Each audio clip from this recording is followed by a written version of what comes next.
I have thought about it a great deal, and I find I cannot go on another day without asking," the Duke of Yelmoor said, dropping to one knee on the dark, rain-slick step of a house he was entirely convinced belonged to someone else. "Madam, you would do me the very great honor of becoming my wife." There was a silence from the doorway. It was, Gideon Vardell, 5th Duke of Yelmoor would reflect later, precisely the wrong sort of silence. The silence he had rehearsed for, the silence of Lady Sophronia Dean, the accomplished, correct, faultlessly suitable young woman his mother had chosen for him, and whom he had spent a decorous month courting, was a silence he expected to be followed by a decorous acceptance. This silence had a different quality altogether. It had the quality of a person trying very hard not to laugh.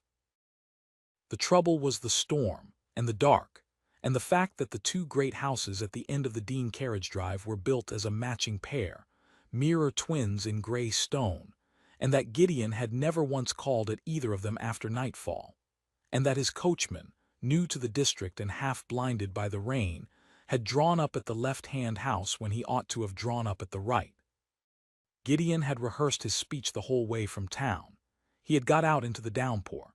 He had strode up the steps with his heart in his throat, which was a novel and unwelcome sensation for a man who prided himself on never feeling anything he had not decided to feel. And when the door opened on a slender figure in the lamplight, he had gone down on his knee and said his piece before the figure had spoken a single word. Now the figure spoke. "Your Grace," said a voice that was warm and low and quite definitely trembling on the edge of laughter, "I am flattered beyond measure, and I would not for the world injure your feelings, but I am obliged to tell you that you have proposed marriage to the wrong woman entirely, on the wrong doorstep, and I have not the faintest idea who you are." Gideon looked up. The young woman in the doorway was not Lady Sophronia Dean. She was holding a lamp, and by its light he could see that she was perhaps 25, in a plain gray house dress with a shawl caught hastily about her shoulders, and that her face, not a beautiful face by the fashion of the season, but a face full of quick, warm life, was suffused with the effort of not laughing outright at the sodden Duke kneeling on her step. There was ink on her fingers. Her hair had half come down. She looked like a woman who had been interrupted in the middle of something interesting, and did not entirely resent the interruption. Gideon got to his feet with as much dignity as a drenched man can summon, which is to say almost none. "This," he said, "is not the Dean house." "This is the Fairweather house," she said. "The Deans are the next drive along the twin of ours. Everyone confuses them in daylight, let alone in a storm like this. I am Clemency Fairweather. My father is the physician here. He is out at a lying-in, and I am keeping his books, which is why I answered the door myself, we having no footman awake at this hour." Her eyes were dancing. "And you, your Grace, are presumably meant to be proposing to Lady Sophronia, who is, I assure you, a great deal more suitable a recipient than a physician's daughter with ink on her hands, and who will be very cross indeed to learn she was nearly forestalled by a wrong turning." Gideon Vardell was a proud man, and a private one, and had he been asked that morning to name the circumstances he would least wish to find himself in, kneeling in a downpour having just proposed marriage to a stranger who is trying not to laugh at me, would have ranked very near the top of the list. He waited to feel the mortification. He waited to feel the cold flare of humiliation that ought, by every law of his nature, to be rising in him now. It did not come. What came instead, and this astonished him more than the wrong house, more than the rain, more than anything that had happened in a very long and well-ordered life, was a strange, warm, entirely unfamiliar lightness, as though a window had been opened in a room he had not known was airless. She was laughing at him. Not cruelly. There was no cruelty in it at all, only a kind of delighted human sympathy, as if the two of them had stumbled together into something absurd and were in it as allies rather than adversaries. No one laughed at the Duke of Yelmoor. He had arranged his entire life so that no one would ever dare. And here was a physician's daughter with ink on her fingers, laughing at him on her own doorstep, and he found that he did not want it to stop. "Miss Fairweather," he said slowly, and something in his own voice surprised him, I owe you an apology and an explanation, and I am afraid the storm has rendered me unfit to deliver either standing in the open. Might I, he hesitated, which he never did. Might I come in and dry myself and explain before I go and make a fool of myself at the correct house? The surgery was a low, warm room at the back of the house, lined with shelves of jars and bottles and instruments laid out with a precision Gideon found oddly reassuring, and dominated by a good fire before which Clemency Fairweather now installed the Duke of Yelmoor in her father's own chair, with a blanket about his shoulders and his sodden coat steaming on a hook. "You will forgive the informality," she said, setting a kettle over the fire. "I have no notion how one entertains a duke, having never met one before this evening, and I confess you are not at all what I expected. I had imagined dukes to be very cold and very grand and to speak to physicians' daughters if they spoke to us at all, as one speaks to a chair one intends to sit upon. You are wet through and rather embarrassed, and you have, I notice, thanked me twice for the blanket, which is 2 more times than I should have predicted." "I am not usually embarrassed," Gideon said. "I find it a novel sensation. I am attempting to decide whether I dislike it." "And have you decided?" He considered her, this woman with ink on her fingers and her hair coming down, who talked to him as though he were simply a person, who had every reason to be overawed and was not in the least. "I have decided," he said slowly, "that I do not dislike it as much as I ought, which is itself an embarrassment, so we are back where we began." She laughed at that, the warm doorstep laughter, and busied herself with the tea, and Gideon watched her and tried to understand what was happening to him, because something was, and he was a man who prided himself on always understanding what was happening to him. The trouble, he decided, was that he had spent his entire life among people who arranged themselves for his benefit. Servants arranged their faces, his mother arranged his marriage, Lady Sophronia arranged her every gesture to display an accomplishment. Even the men who envied him arranged their envy into flattery. He had grown so accustomed to arrangement that he had come to believe it was simply what people were, that behind every face was a calculation, and that the calculation always, always concerned him. And here was a woman who was not arranged at all. She had not tidied her hair when a duke appeared on her step. She had not smoothed her manner or lowered her eyes or reached for the careful deference his rank commanded everywhere he went. She was simply, entirely herself, amused, kind, unimpressed, alive, and the effect on him was like stepping out of a stuffy, overheated room into clean night air. "You are looking at me very strangely again, Your Grace," she observed, handing him a cup. "I am trying to work out why you are not frightened of me," he said. "Everyone is frightened of me. It is one of the chief conveniences of being a duke and one of its chief loneliness. You are not frightened of me at all." "Should I be?" She sat down across from him and tucked her feet up under her, entirely at ease. "You knelt in the rain and proposed to the wrong woman on the wrong doorstep. It is difficult to be frightened of a man once one has seen him do that. You have rather forfeited the terror, Your Grace, and I am afraid there is no getting it back. You will simply have to be an ordinary person with me now, which I dare say will be restful for you if you can bear it." She sipped her tea. "Besides, my father brings home the whole misery of the district every day of his life, the fevers and the failed births and the old men dying of the cold because they cannot afford coal. When one has helped hold a lamp so one's father can set a farmer's shattered leg, one loses the knack of being impressed by rank. A duke is only a man who will die of the same things as the farmer, a little more comfortably. I mean no disrespect. I only mean that I have seen what we all come to, and it makes it hard to tremble before a title." Gideon set down his cup. He had never in his life heard anyone speak so plainly, so without either servility or insolence, simply telling him the truth as she saw it, as though he were a person capable of hearing truth. "My mother," he said, "arranged my marriage to Lady Sophronia when I was 33, and had let it be known that I did not intend to marry at all. She wore me down, as mothers do. Sophronia is everything a duchess ought to be. She is accomplished and correct and beautiful, and she has never in her life done anything that anyone could remark upon. I agreed to it because I could think of no reason not to, and because I had concluded, somewhere in my 30s, that the whole business of feeling was a delusion of the young, and that a sensible man marries an arrangement and expects nothing more. He looked into the fire. I rehearsed my proposal to her the whole way here tonight. I felt nothing. I told myself the nothing was maturity. And now, And now I have spent 3/4 of an hour in a surgery being told the truth by a woman who tucks her feet up and is not afraid of me, Gideon said, and I find that the nothing has gone, that it was not maturity at all, that it was only a kind of sleep. He looked up at her, and his own frankness frightened him more than the storm. I do not know what to do with that, Miss Fairweather. I truly do not. I came out into the rain tonight a man who believed feeling was a delusion, and I am sitting here now unable to remember why I ever believed it, and the only thing that has changed between then and now is you. Clemency Fairweather did not answer him at once.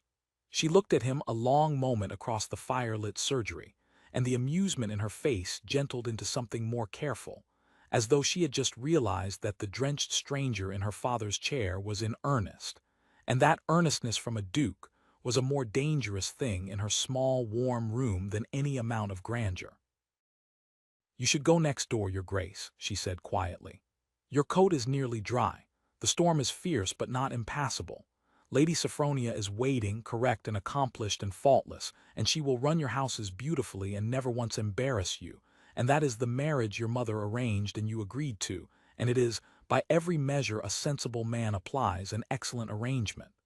She said it kindly, and it cost her something to say it, and Gideon saw that too.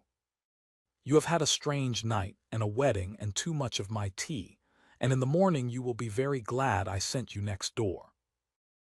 But he did not go next door within the half-hour. He stayed, and they went on talking, and the talk was unlike any he had had in his adult life. She asked him things no one asked a duke, not about his estates or his acreage or his connections, but whether he was happy, and when he could not answer, she did not press, but only looked at him thoughtfully and said that, in her experience, people who could not answer that question quickly were usually people who had never been asked it. She told him about her father's work, the fevers and the setting of bones and the long night rides to cottages where there was no money to pay.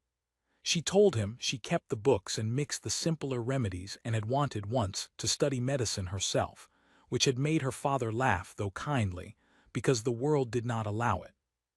She told him all of it with the same warm, unillusioned humor with which she had received his catastrophe on the doorstep. And Gideon, listening, understood that he was in the presence of a person entirely without pretense, a person who had never once in her life needed to arrange herself for anyone's approval, and he thought of Lady Sophronia's flawless, practiced correctness and felt, for the first time, the difference between a woman who had been made suitable and a woman who was simply, wholly, unarguably alive.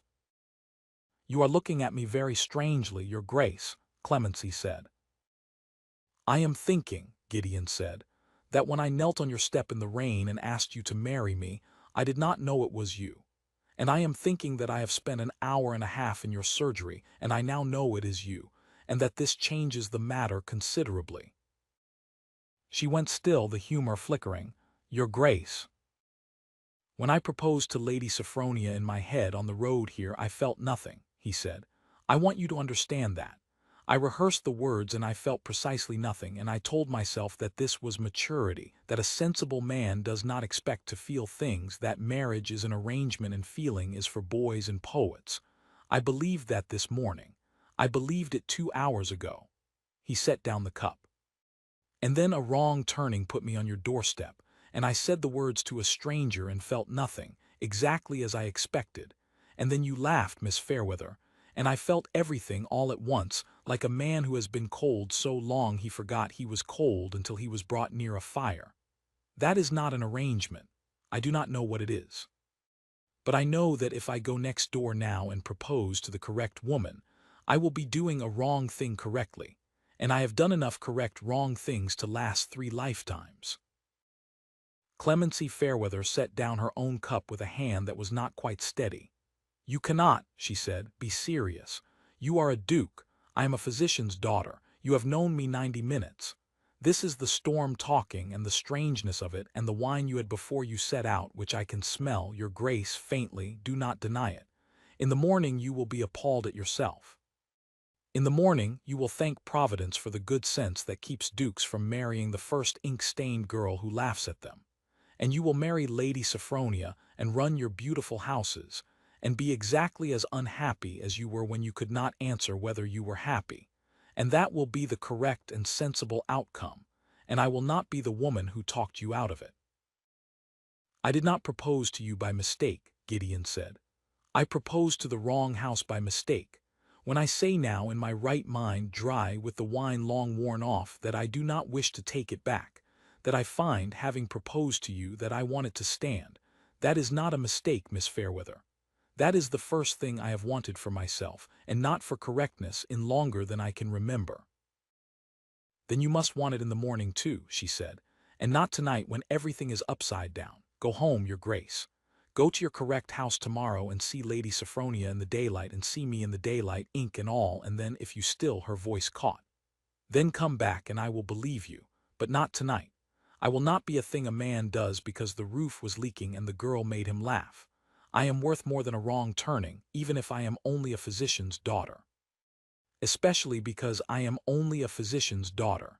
Now go, before my father comes home and finds a duke in a blanket by his fire, which even I would find difficult to explain.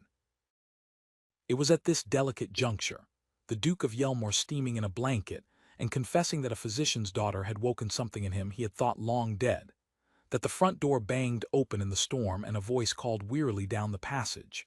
Clemency, my dear, I am home and half drowned, and the widow Pell's lying in when as well as such things ever do, and I could murder a pot of tea, and Dr. Fairweather appeared in the surgery doorway, dripping, spectacles fogged, and stopped dead at the sight of an unknown gentleman, wrapped in a blanket before his fire. There was a silence. Father, said Clemency with admirable composure, this is the Duke of Yelmoor. He proposed marriage to me on our doorstep some 3/4 of an hour ago, having mistaken our house for the Dean's, and upon discovering his error declined to leave, and I have given him tea. His coat is drying on the hook. I did not think it Christian to send him back out into this. Dr. Fairweather removed his fogged spectacles, polished them slowly on a dry corner of his waistcoat, replaced them, and looked again at the Duke of Yelmoor, who had risen, blanket and all, with as much dignity as the situation permitted. A duke, said Dr. Fairweather. I'm afraid so, sir, Gideon said. Proposed to my daughter by mistake. By mistake as to the house, Gideon said carefully. Not, I find, as to the daughter. That is rather the difficulty I was in the midst of explaining when you arrived, and I fear it will sound like the raving of a man too long in the rain, but I assure you, doctor, that I am entirely sober and entirely in earnest, and that your daughter has done me the great service of refusing to take me seriously, which has only made me the more so. Dr. Fairweather looked at his daughter. Clemency looked at the fire, and her cheeks were pink, and for once she had nothing dry to say. The old physician had spent 40 years reading the truth in the faces of people who could not or would not speak it, and he read now, in the space between the drenched duke and his suddenly speechless daughter, a great deal more than either of them had said aloud. Well, he said at last, hanging his wet coat beside the duke's, I have delivered 3 of the widow Pell's children into this world, and I have learned not to be surprised by anything that happens after dark in a storm. You had better both have some tea, and then his grace had better go home and sleep on it, because a proposal made at midnight in a wet coat is not a proposal a wise man holds a woman to.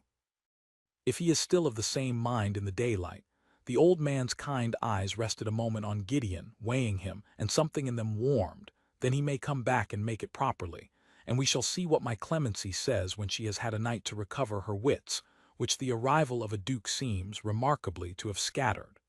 I have never known her wits scattered before. It is the most interesting thing I have seen all week, and I have seen the widow Pell's confinement. Father, said Clemency in an agony. Tea, said Dr. Fairweather serenely, and sat down, and the matter was, for the night, settled though not one of the three of them, sitting by the fire while the storm spent itself against the windows, believed for a moment that it was truly over. He went home, and he did not sleep, and the not sleeping was itself instructive. For Gideon Vardell was a man who had slept soundly through every night of a well-ordered life, and could not remember the last time a matter had kept him staring at a bed curtain until dawn. He lay in the great cold bedchamber of his town house and interrogated himself as ruthlessly as he had ever interrogated a lying steward. Was it the storm, the wine faint on his breath as she had teased, the mere novelty of a woman who did not defer? He turned each possibility over and found it wanting. The storm had blown itself out.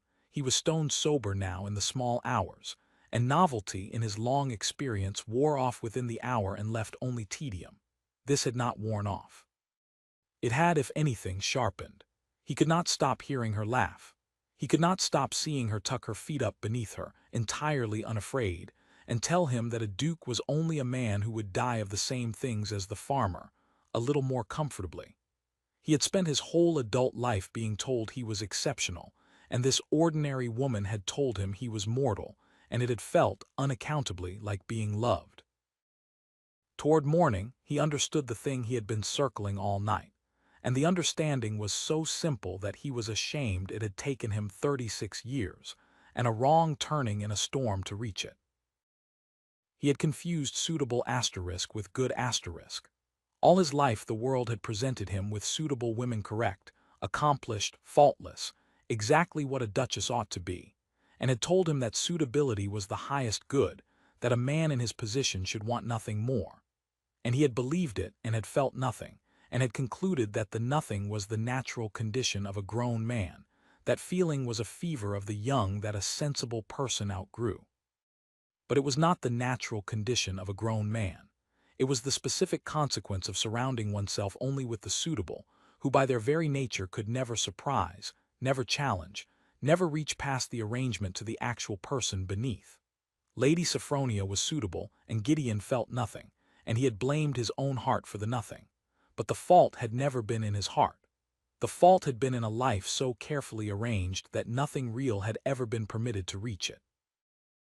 Clemency Fairweather was not suitable in the least, and in 90 minutes she had reached him where no suitable woman had reached him in 20 years.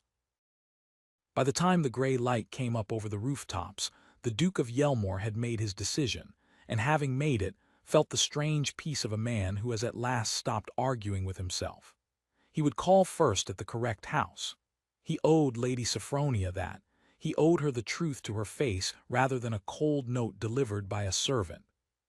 And then he would call at the wrong house, in broad and merciless daylight, with the wine long gone and the storm long over, and he would find out whether the truest thing that had ever happened to him could survive being spoken in the sober light of morning.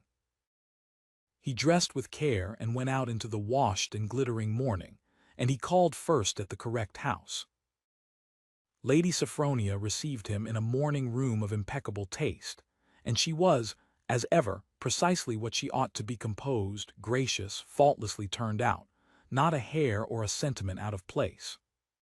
Gideon looked at her with a new and almost tender clarity, and understood that he had never once, in a year of courtship, seen her surprised, or moved, or entirely herself, and that this was not because she had no self, but because the whole vast machinery of her upbringing had taught her that a lady's self was a thing to be concealed behind accomplishment, and that he, marrying her, would have spent 40 years across a breakfast table from a woman he never truly met. "Lady Sophronia," he said, "I have come to say a difficult thing, and I would rather say it plainly than dress it up, because you deserve the truth and not a courtesy. I came very near to asking you to be my wife. My mother arranged it and I agreed, and you would have made an admirable duchess, and I would have made you a poor husband, because I do not feel for you what a woman is owed by the man she marries, and I have discovered very recently, and by an accident I shall not trouble you with, that I am capable of feeling it after all, only not for you. It would be a wrong to us both to proceed. I am sorry to have let it come so near. You deserve a man whose whole heart answers to you, and I am not that man, and it would be the unkindest thing I could do to pretend otherwise for the sake of an arrangement. Lady Sophronia received this with the flawless equanimity that was her chief accomplishment. She inclined her head. She said that she quite understood, and that she wished his grace every happiness, and that she was sure they would both look back upon the matter with equanimity. And Gideon, watching her, saw that she was not heartbroken in the least, only faintly, correctly inconvenienced, and understood that this managed, temperate, feelingless correctness was exactly the whole of what she had to give, through no fault of her own, and exactly the life he had nearly signed himself into for good. He wished her well, and he meant it, and he left the correct house for the last time with the strange, light step of a man who has narrowly escaped a comfortable drowning. Then he walked to the twin house next door in the broad and merciless daylight and knocked, and when the door opened on Clemency Fairweather rink on her fingers, hair coming down, a look of profound alarm on her warm and living face. He did not kneel this time, because kneeling was theater and she deserved better than theater. "It is morning," he said. "The wine is gone. The roof is not leaking. You are covered in ink and your hair is falling down, and you are, in the pitiless light of day, exactly as impossible and unsuitable and alive as you were last night. And I have just come from telling Lady Sophronia that I will not be marrying her, because I cannot marry a woman who has never once made me laugh when there was a woman one house over who made me laugh before I had learned her name." He drew a breath. "You told me to want it in the morning and not the storm. Miss Fairweather, it is morning, and I have never wanted anything so much in the whole cold, arranged length of my life. I proposed to the wrong house by accident. I am proposing to the right woman on purpose. Marry me. Not because a duke asked, forget I am a duke. I have spent 36 years being one, and it has brought me nothing but a life I could not answer for, but because a man who did not know he was starving found the one person who fed him, and would be the greatest fool in England to walk away from her twice." Clemency Fairweather stood in her own doorway with the morning sun full on her face, and this time she did not laugh. Her eyes filled instead, and she pressed the back of one ink-stained hand to her mouth, and when she could speak her voice shook. "You came back," she said. "In the daylight, you actually—" She stopped. "Do you have the least idea, your grace, how many men speak beautifully in a storm and are gone by morning? I did not think you would come. I told myself all night that you would not come, so that it would not hurt when you did not. And you came in the sunlight, ink and all, having jilted the correct girl to ask the wrong one on purpose." A tear escaped, and she laughed after all, wetly. "You are going to be a great deal of trouble. Your mother will be appalled. Society will be scandalized. I do not know the first thing about running a duke's houses, and I intend to keep helping my father with his patients whether you like it or not. And I will very likely embarrass you at dinners by having opinions about medicine that a duchess is not meant to have." "Yes," said Gideon with feeling, "to all of it, yes." "Then yes," said Clemency Fairweather, and put her ink-stained hand into his. "Yes, you dreadful, wonderful, wrong-house man, yes." They were married in the small parish church that spring, and the story of it, the storm, the twin houses, the coachman's wrong turning, the duke on his knee in the rain before a stranger who tried not to laugh, became the tale the whole district told for a generation, growing taller with each telling, though the true version, Gideon always maintained, needed no embellishment. His mother was appalled, precisely as predicted, for about 4 months, until she came to stay and found her son, for the first time in his life, unmistakably and helplessly happy, and a daughter-in-law who threw anatomy books at improper dukes and made the whole house ring with laughter, and after that she said no more about suitability. Clemency kept helping her father, and later kept the still room and the sick room of the great estate herself, and the tenants of Yelmoor came to bless the wrong turning that had brought them a duchess who knew how to set a bone, and would ride out at night to a cottage where there was no money to pay.